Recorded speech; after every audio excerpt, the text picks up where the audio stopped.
নমস্কার, আমি পারমিতা। রসনা কুকিংয়ে আপনাদের সবাইকে স্বাগত।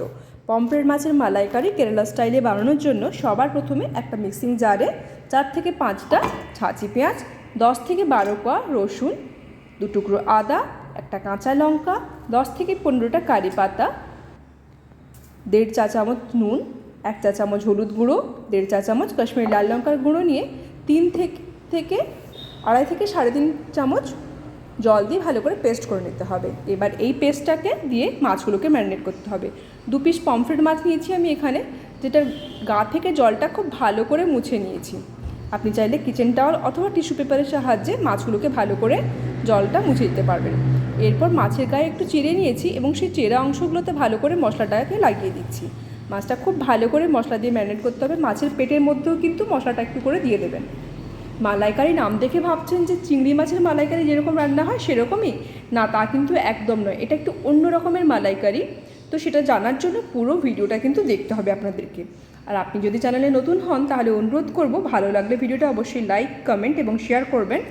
চ্যানেলটিকে সাবস্ক্রাইব করার অনুরোধ করব, পাশে থাকা বেল বাটন ক্লিক করবেন নতুন আপডেটের জন্য।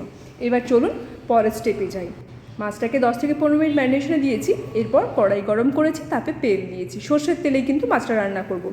কেরালাইটসে জেনারেলি নারকেল তেল বা তিল তেলে রান্না করে, তবে আমি তো বাঙালি তাই একটু চেঞ্জ করেছি। এরপর তেলটা খুব ভালো করে গরম করে নিয়ে তাতে অল্প একটু লবণে ছিটে দিয়েছি। আর মাছগুলোকে এপিট ওপিট করে লো ফ্লেমে গ্যাসের আঁচটা একটু কমিয়ে নিয়ে ভালো করে ভেজে নিয়েছি। খুব কড়া ভাজবেন না, সামুদ্রিক মাছ একটু কম ভাজলে বেশি ভালো লাগে খেতে। একটা মাছ ভাজা হয়ে গেছে, এইভাবে আমি আরও একটা মাছ ভেজে নেব। মাছগুলোকে ভেজে নিয়ে একটা প্লেটে তুলে রাখবো। এখানেই কিন্তু শেষ নয়, এখনও অনেক কিছু বাকি আছে। পুরো ভিডিওটা দেখবেন এইটুকু অনুরোধ করব। মাছ ভাজা হয়ে গেছে, পাশে রেখে দিচ্ছি। কড়াইতে যেটুকু তেল আছে সেটা দিয়েই কিন্তু বাকি রান্নাটা হয়ে যাবে।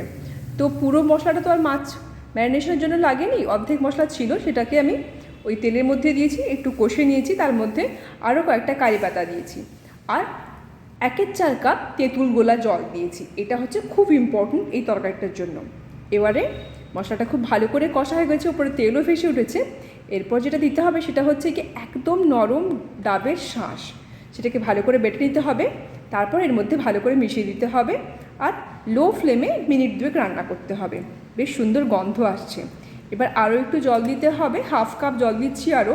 তাতে কি হবে, গ্রেভিটা একটু থাকবে। এই গ্রেভিটা যা টেস্টি হয় না, আমি বলছি বাড়িতে একবার ট্রাই করবেন, অবশ্যই আপনাদের ভালো লাগবে। এবার এই গ্রেভির মধ্যে লো ফ্লেমে এটাকে মিনিট 2 করে এপিট ওপিট রান্না করতে হবে। তাহলেই তৈরি হয়ে যাবে দারুণ স্বাদের পমফ্রেট মাছের মালাইকারি কেরালা স্টাইলে। আপনি চাইলে এখানে কিন্তু একটু গুড় দিতে পারেন, কেরালাইটসে একটু গুড় দেয়, আমি দিইনি কারণ আমার একটু ঝাল ঝাল এটা খুব পছন্দ।